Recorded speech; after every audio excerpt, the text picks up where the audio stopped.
Herzlich willkommen zu einem neuen Video, heute aus Pai, ganz im Norden Thailands, kurz vor der Grenze zu Myanmar. Ich zeige euch, was man hier in diesem eigentlich total verschlafenen Bergdorf so machen kann, warum wir hier lange nicht die Einzigen sind, die das Dorf besuchen und wie hier so die ganze Umgebung aussieht. Und natürlich sind auch wieder alle Preise mit dabei, sodass ihr eine Vorstellung davon bekommt, was hier das Leben so kostet. Also, ab nach Pai. Das Dorf Pai mit etwa 2500 Einwohnern liegt ganz im Nordwesten Thailands, etwa 3 Stunden von Chiang Mai entfernt mit dem Auto, und die Anfahrt ist tatsächlich nicht ohne, denn man fährt ganz genau 762 Kurven in die Berge hoch, und wer da nicht so ganz einen festen Magen hat, braucht auf alle Fälle sinnvolle Reisemedizin. Mittlerweile lebt der Ort fast ausschließlich vom Tourismus, denn es findet sich da eine ganz wilde Mischung aus partybegeisterten Leuten um die 20, dann Backpacker, die einfach mal so ein bisschen die Natur genießen wollen, und auch so ein paar Althippies, die irgendwie dann schon länger da sind und so diesen Hippie-Vibe mit in den Ort bringen. Ganz zuallererst mal ist Pai aber tatsächlich einfach ein super schönes Dorf in herrlicher Landschaft in den Bergen. Was unseren Aufenthalt hier wirklich ganz schön gemacht hat, also wir waren jetzt eine Woche insgesamt hier, ist eine ganz, ganz nette Unterkunft. Ein bisschen außerhalb vom Zentrum, das heißt auch weg vom Partylärm, der da durchaus so bis Mitternacht durch die Clubs und Discos entsteht.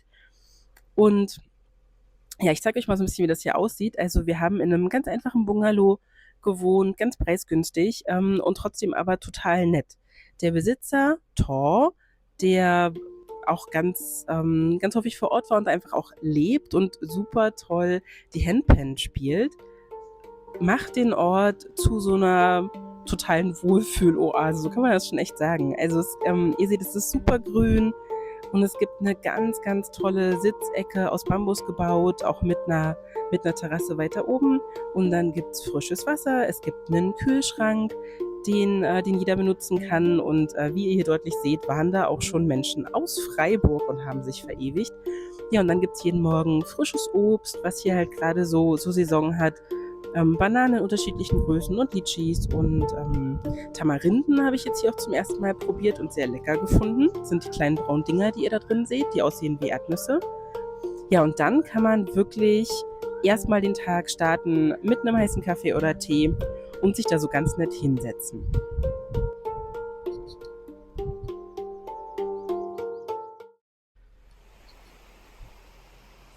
Wie gesagt, unser Chilling Hill Guesthouse liegt ein bisschen ab vom Zentrum. Das heißt, wir gehen so ungefähr eine Viertelstunde bis in den Ort runter. Und das ist eigentlich total schön, weil man dann auch wirklich ein Gefühl dafür bekommt, wie so das Leben auf dem Land in Nordthailand aussieht. Man sieht natürlich ganz spannende Pflanzen, so Riesenbambus, der da überall wächst. Die allgegenwärtigen Hühner, ist wirklich verrückt. Hier laufen überall Hühner rum. Jetzt im Moment auch mit ganz vielen mini kleinen Küken. Die Hähne wecken einen hier morgens. Also es ist wirklich das absolute Landleben. Und wenn man dann aber über den Pai-Fluss in die eigentliche Stadt gehen möchte, dann geht der Nervenkitzel auch schon los. Denn es führt entweder diese Bambusbrücke ins Ortszentrum. Ich zeige euch jetzt mal, wie das so aussieht, wenn man da drüber geht. Das ist ein bisschen gewöhnungsbedürftig.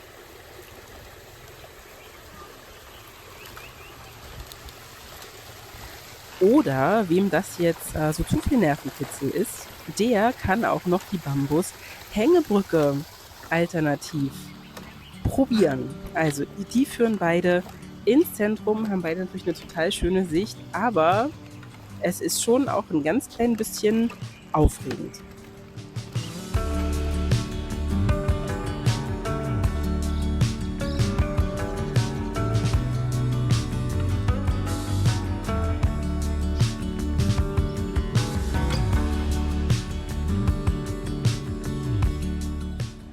Ja, und dann gibt es in Pai unheimlich viele Unterkünfte. Ich habe das jetzt gerade mal nachgeschaut, also offensichtlich mittlerweile über 350. Das sind entweder so einfache Bungalows, wie wir das auch haben, oder natürlich auch ein bisschen abgegradetere oder halt auch richtige richtige Resorts, die sind dann zum Teil auch noch ein bisschen außerhalb. Also da findet sich auf alle Fälle für jeden Urlauber so das Richtige, würde ich sagen. Ja, und wenn man dann morgens oder auch vormittags in den Ort läuft, dann wirkt der so relativ verschlafen. Also da ist nicht so richtig viel los. Die Stände, die am Abend aufmachen, die sind da noch fest verschlossen. Und es hat wirklich eine total entspannte Stimmung.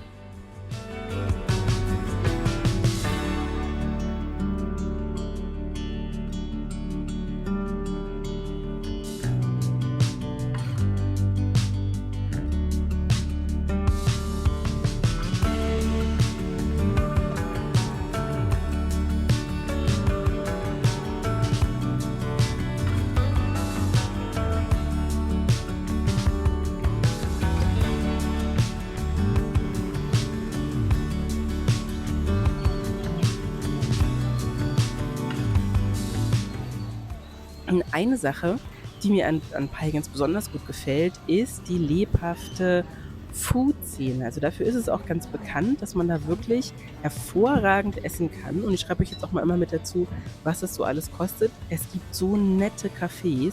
Man kann da wirklich viele Stunden zubringen, wenn man das möchte.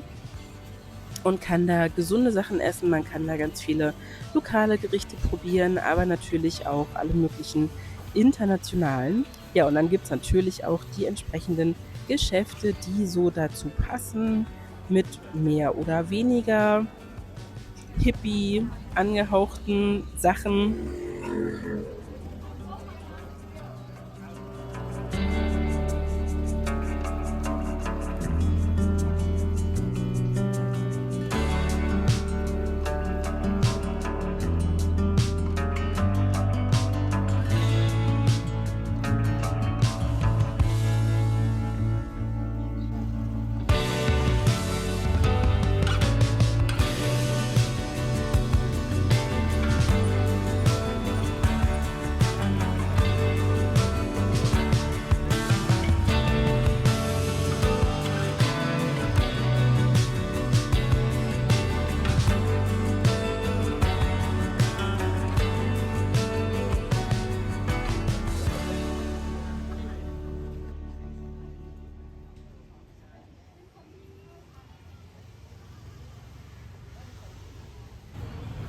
Ja, und was mir hier total gut getan hat, ist, dass ich einfach Yoga machen konnte. Also ich war jetzt wirklich mehrere Tage nacheinander in einem kleinen Yoga-Studio hier und habe da immer so 90 Minuten Yoga gemacht. Das war wirklich super. Auch dafür ist Pai im Übrigen bekannt. Also ich glaube, es gibt hier bestimmt 4 verschiedene Yoga-Studios.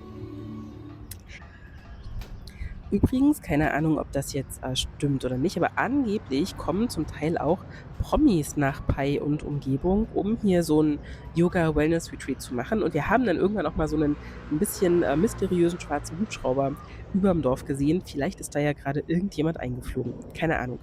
Wie auch immer, das absolute Highlight jedes Tages ist dann wirklich für alle hier der Sonnenuntergang. Und es gibt so den Sunset-Spot, der heißt Two Huts. Da hat man eine ganz besonders schöne Aussicht auf die Berge und der ist auch entsprechend gut besucht. Also, ich glaube wirklich jeder oder mindestens 92% aller Besucher von Pai finden sich da allabendlich ein.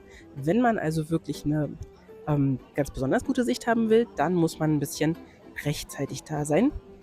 Und dann kann man aber auch, so wie ich jetzt hier in dem Fall, da vielleicht schon mal so eine Stunde vorher ankommen und noch ein bisschen arbeiten und die total tolle Live-Musik genießen und dann natürlich am Ende auch wirklich einen richtig, richtig schönen Sonnenuntergang. So you think you can tell?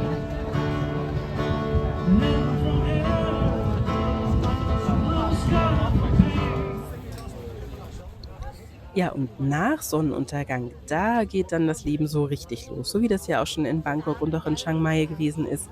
Da hat die Walking Street dann alle Stände geöffnet, die man sich da so vorstellen kann. Und es gibt wirklich alles an Streetfood, was man sich wünscht. Es gibt auch hier natürlich Mango Sticky Rice. Ich glaube, das ist ein Must-Have auf jedem Streetfood-Markt, in jeder Walking Street in Thailand. Es gibt die Spieße, die man sich da so grillen lassen kann, ganz frisch. Dann eine Sache, die ich ganz besonders lecker finde, sind diese Kokosnuss-Pfannkuchen. Die sehen jetzt vielleicht nicht so richtig spektakulär aus, aber die sind total saftig von innen, mit frischer Kokosnuss auch. Für nur 35 Baht ist echt der Wahnsinn. Dann sind Erdbeeren hier scheinbar gerade in der Saison. Auf alle Fälle bekommt man sie für nicht so sehr viel Geld. Und die werden hier auch lokal angebaut. Ja, und dann einfach, was auch immer ansonsten noch so das Herz begehrt. Also das macht wirklich richtig Spaß, hier abends unterwegs zu sein. Und es gibt natürlich auch ein super Nachtleben. Also es gibt ganz viel Live-Musik, es gibt coole Clubs und Bars für jede Altersgruppe. Ja, und ich lasse jetzt mal den Tag hier ausklingen mit ein bisschen Live-Musik, die unsere Freundin Bea gemacht hat. Und Bea hat sich bei so einer Open-Mic-Nacht getraut und hat da gesungen.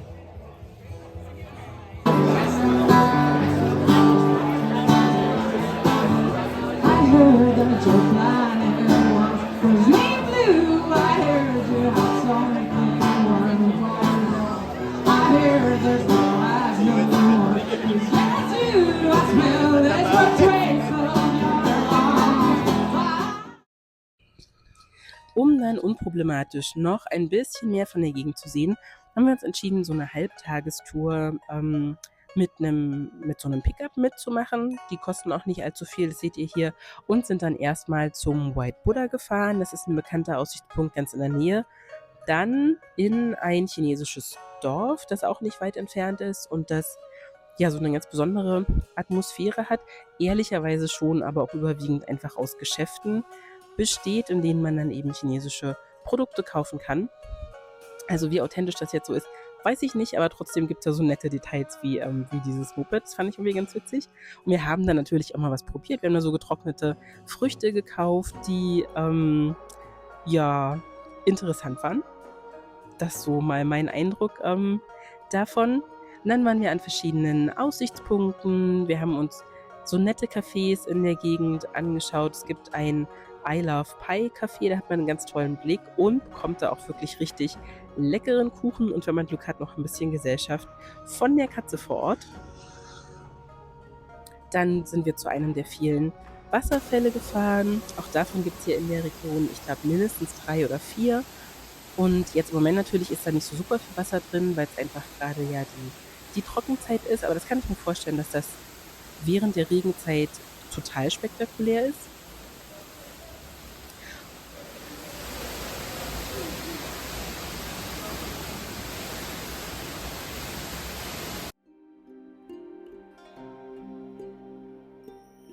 Und dann waren wir als vorletzter Stopp bei der Bambusbrücke. Die fand ich schon sehr besonders. Also ihr seht da die Reisterrassen angelegt, die jetzt natürlich alle trocken sind. Es ist ja jetzt die Burning Season, das heißt, die werden jetzt dann demnächst alle auch abgebrannt. Und trotzdem finde ich, ist das eine ganz besonders schöne Atmosphäre da. Und ich habe das sehr genossen, dass wir das sehen durften.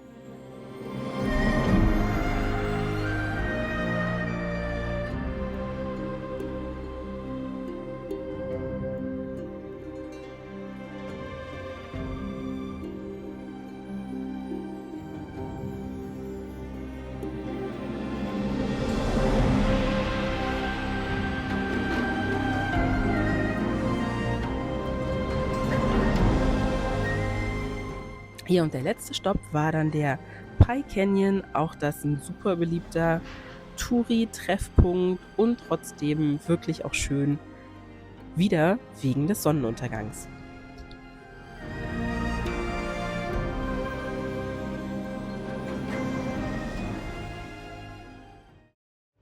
Ich hoffe, dieser kleine Einblick in die Bergregion und auch in den Ort Pai hier hat euch gefallen. Dann lasst gerne ein Like da, abonniert unseren Kanal, wenn ihr auch weiterhin mit auf Reisen kommen wollt. Und für alle, die sich das jetzt schon vorgenommen haben, weil sie uns nämlich schon länger folgen, vielleicht noch ein kurzes Update. Wir haben unsere Reiseroute inzwischen so ein bisschen fester gezurrt und sie ist doch sehr anders, als wir ursprünglich dachten.